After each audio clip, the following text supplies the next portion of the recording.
What up, everyone? This is Mr. Lord, Dr. Professor, Dark Joker, here with another edition of Traditional Fans with Opinions, where I'll give my reviews for whoever I watched, read, or played today.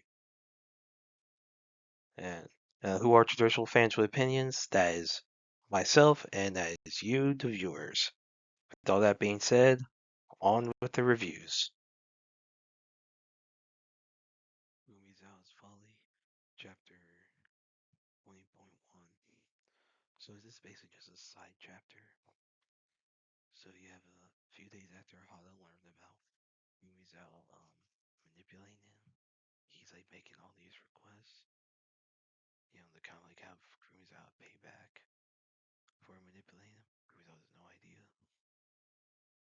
Now Kurumizawa is concerned about all that acting weird, and he notices that Hada seems to be not feeling well. So he asks him to like take a rest. That Kojima will arrange a substitute chapter for in cases of like health issues,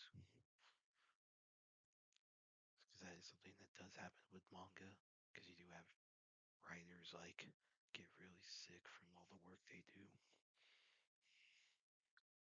you know and so yeah, it's interesting they actually get into that. So then and Mizawa offers to do some backgrounds for him, and Hana goes to sleep, and then Kojima arrives. Apparently Mizawa explained the situation to him. And then so and then basically yeah, and and Kojima says they have a substitute if needed. And he's like, he says, Hale can try to finish on time. If he doesn't, we got you guys boss to sign off on getting a substitute. Really, Kurumizawa preferred that he rest instead of finish the chapter. And Kojima says that Kurumizawa's probably had family, friends, get sick before, and that he's just concerned for Hana's safety. So Hana finishes, and he apologizes for Kurumizawa for having some attitude. And yeah, and Kurumizawa's like, "Why are you apologizing? It's my fault." And apparently Hana said the fever's gone down after he slept. So Kurumizawa said he's gonna make some rice porridge for him, put some egg in it. And Hana thinks that if Kurumizawa's gonna lie, he shouldn't look so pathetic. And that's the end of the chapter. So yeah, I like this chapter, and showing that Kurumizawa actually does care about Hana, despite trying to manipulate him. So yeah, it's gonna be interesting to see how that affects the whole like possible Kurumizawa flashback that's coming. But yeah, I thought it was a good chapter. Looking forward to the next one. Snowball Earth, episode 10. So in this episode, so Sagami captures Ao with his kaiju attacks the kaiju break her bones and drops her, and then he fights Tetsuo and Yukio. So you see their fight. Tetsuo gets really pissed off. So he's able to and then he and basically they fight. So turns out a lot of the other people at the little at the hideout where they're alive. So a lot of them are watching the fights. Tetsuo was able to get Yukio to do a big attack, and they're able to beat Sagami. So yeah, I thought it was a good episode. Liked how the kind of makeshift repairs on Yukio, and you see like how Tetsuo gets really mad. You see how the fight goes. But yeah, we'll see what happens. Yeah, but yeah. I thought it was a good episode. Looking forward to the next one. Masters of the Universe.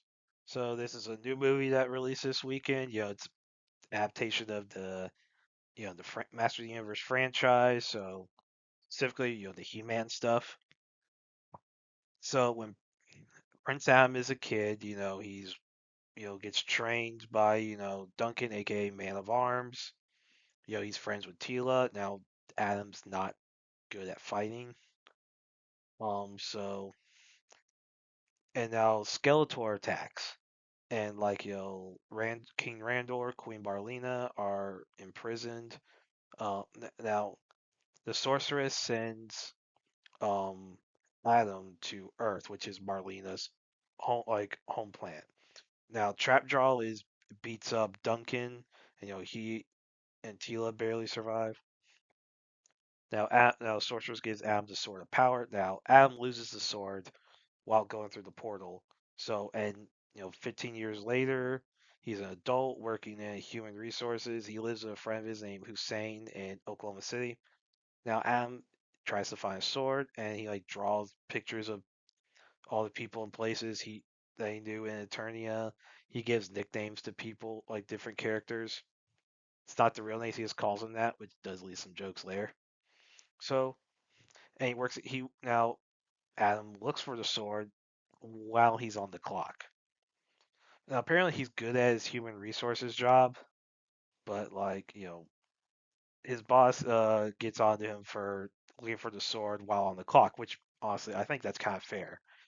If she was like, if it's like if he was doing it on his own time, that's fine. But I think it's like when you're on the clock, maybe don't use a work computer for your personal stuff. You know, and I think that's probably how the boss should have worded it. Instead of just saying, yeah, basically, instead the boss saying, yeah, the fancy sword stuff's just stupid.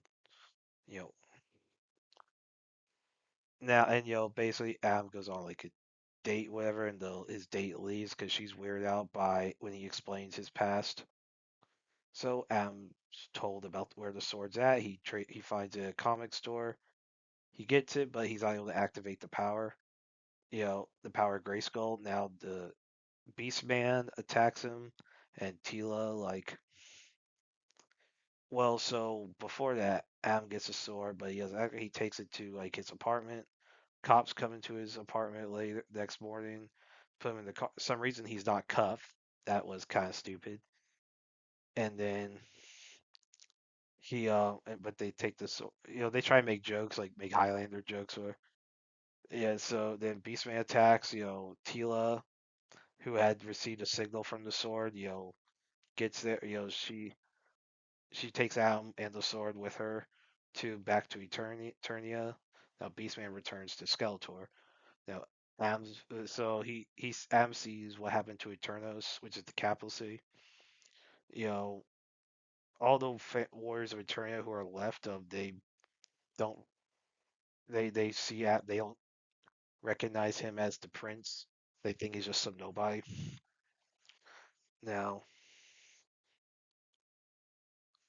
and so yeah, and Adam and Teela are thrown into a prison cell where Man at Arms is at. Basically, he's a drunk, and Robato's there. So basically, a hero warrior that was turned into a servant by Man at Arms because well, m- so because I guess Robato kept trying to almost killed Man at Arms. Now Skeletor attacks, and so basically they all get like, and then so like they escape, so they get out the Robato's able to bust down the door, get 'em, and so they all get out.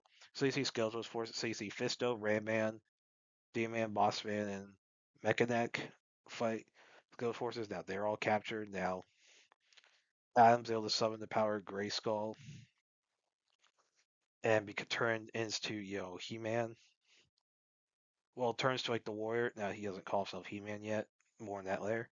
So Adam defeats Trapjaw and like it rips off his mechanical arm and then like shoots all of Trapjaw's minions. And Skeletor does projects himself and says that Randor and Marlene are alive and demands that Adam surrender the sword power as a ransom. So Adam, Teela, Duncan, they their ship has crashed, so they head to Skeletor's lair, Snake Mountain. So Adam single-handedly beats like Skeletor's like goons. And, Teela and Man Arms are led to like the prison cell, and Roboto are led to the prison cell. Skeletor fight, and now Randor's there, and Skeletor causes a strike attack from Adam to cause a cave in that crushes Randor and kills him. Now Adam and Randor like reconcile, whatever. And so he turns back to normal. He's taken to a prison cell, so he reunites with Marlena. Skeletor has the sword power, but he can't use its power. Now Evelyn recommends doing a ritual at Castle Grayskull. So Adam convinces all the warriors of Eternia to like work together to escape the prison cell. And so Adam reunites with Kringer. So they all escape and fight off Skeletor's forces. They're in about Duncan puts a bomb in Trapjaw's mouth and basically blows up Trapjaw. Now Roboto's blown up by Trapjaw before then. Now Adam and Tila ride Kringer, who doesn't have armor at this point, to Skeletor and Evelyn. So Adam fights Skeletor, and while Tila fights Evelyn. Now Skeletor destroys the Sword of Power and stabs Adam with a piece of it. Now Adam ends up in some trance, or whatever, and like Skeletor like taunts him from within like moments of his life on Earth. And Sorceress tells Adam that he has the power of Grayskull, not the sword. So Adam gets out of the trance and he like remakes the Sword of Power, turns back into his like superpower form and defeats Skeletor, whose body you know disintegrates after the staff's destroyed. All it's left is the skull. Evil and escape. So 6 months later, Eternos is destroyed. So Marlena's ruling right now. Would say like, I'll, did Adam just not want to be king right now because he just got back, or was it actually a thing? Like, if it was Adam, say he doesn't feel ready to rule right now because he's been gone. He wants those. Okay, that's fine. They, but generally, because Marlena's the queen was the queen consort, she was not the ruling queen. Because there is a difference between there's a difference between queen and queen consort. Like the consort is just the spouse of the ruler. It's why like in Song of Ice, like in House of Dragon, Daemon Targaryen was called the king consort. Now, anyway, so Adams, revealed that like he's like everyone considers a hero. Now Adam thinks that everyone forgot that he had the power of Grayskull. Now Roboto's been rebuilt, and so Hussein like Adam had Hussein brought to return to see her and to see prove that Adam wasn't just crazy. And so since Adam had given everyone names, Teela asked what her name was. Adam said warrior goddess. It makes things awkward because it's very obvious Adam is into Teela. Honestly, understandable.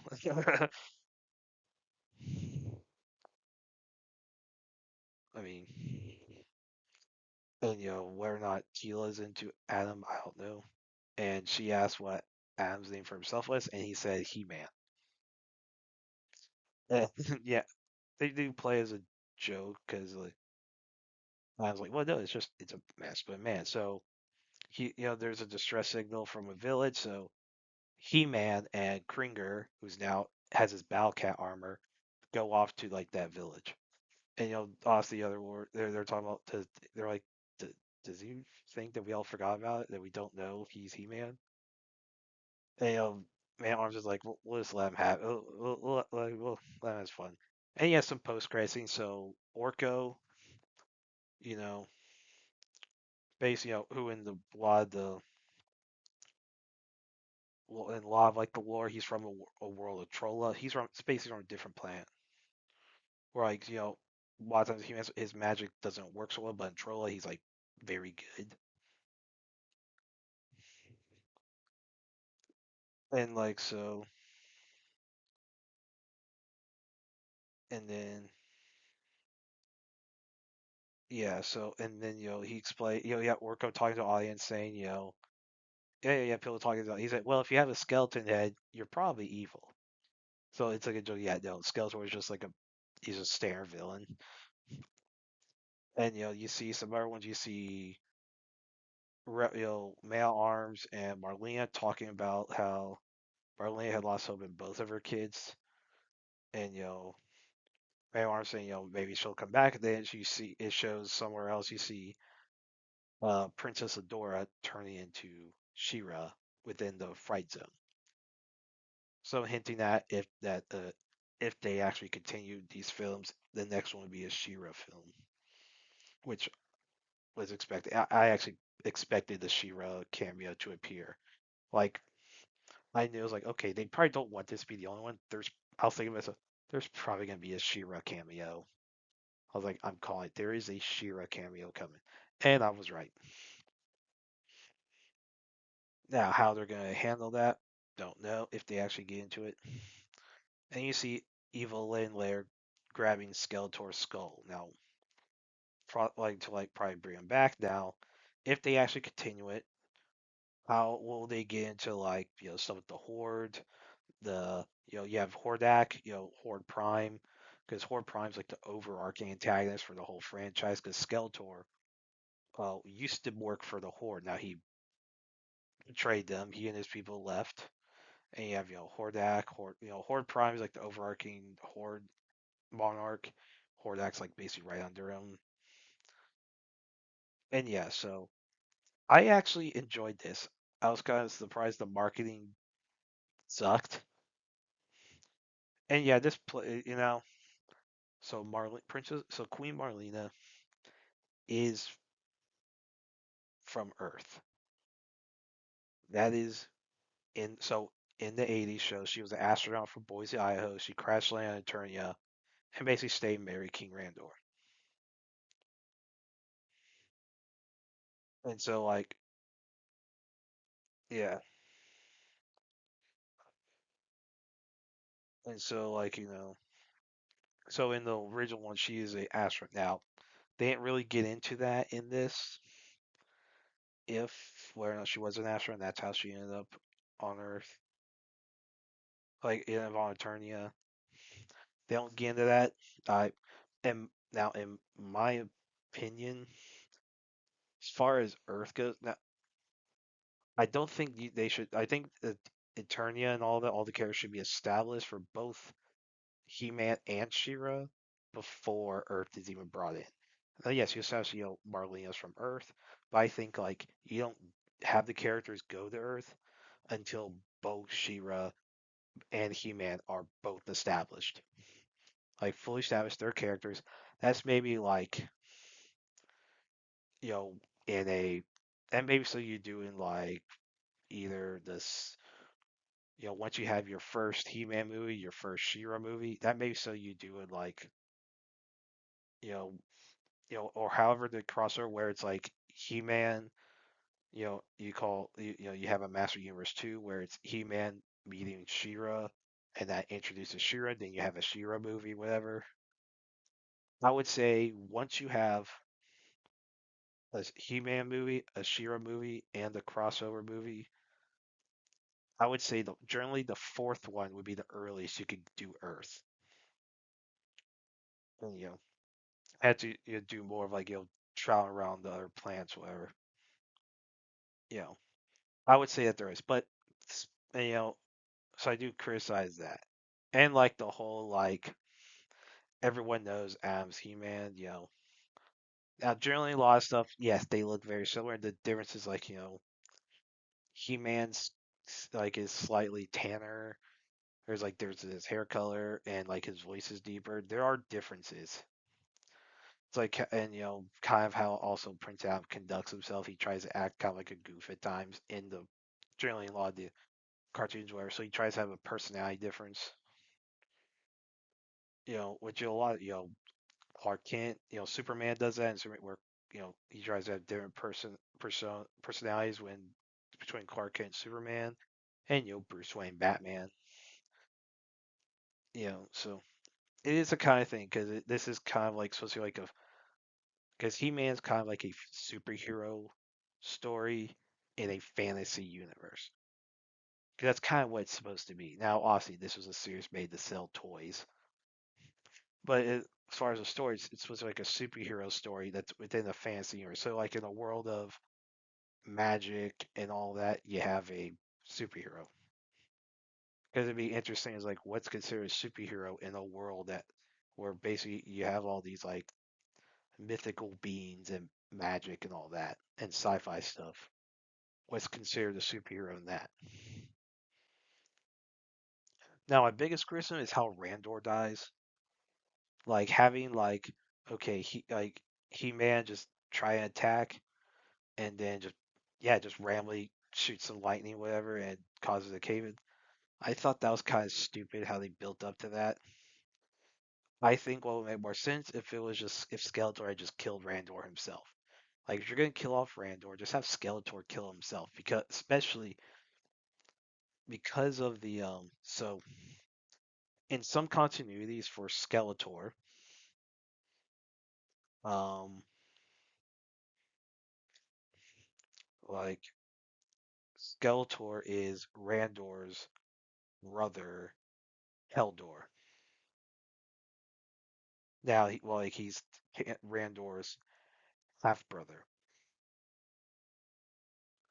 Like,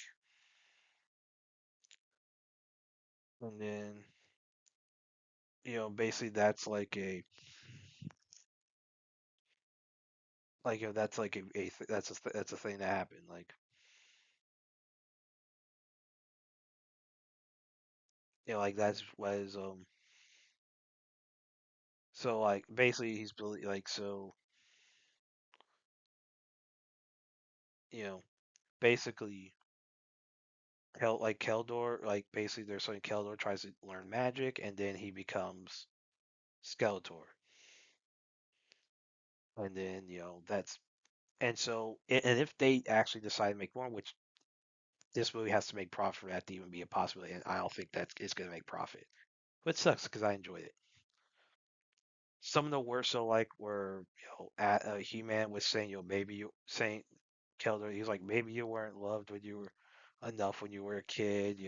He's bringing stuff like maybe what Sasso was like.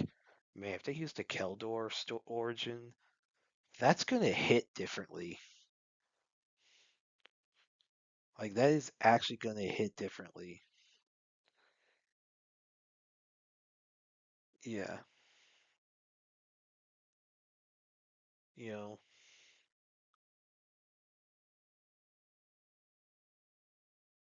and then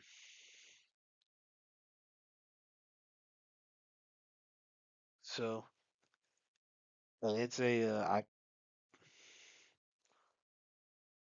I enjoy this. Like I was the Jared Leto was actually really good as Skeletor. Like he was an actor a lot of people were concerned. I was like, okay, is he gonna be good as Skeletor? Now, I don't know if he was like wearing the costume, if he was just doing a voice, but Leto actually did a really good job as Skeletor. And I thought, Nicholas Galitzine was good as He-Man. Um, I thought, the actors all did good jobs. Like, I thought it was a decent movie. I don't think it's gonna like make profit or anything. It sucks. And I thought it's a yeah, I thought it was a decent movie. Well, and that's it. Did y'all like the stuff I reviewed? And if you have your own opinions about all that, you put all that in the comments. Thank you for watching, and like, subscribe, and all that. And look forward to the next video.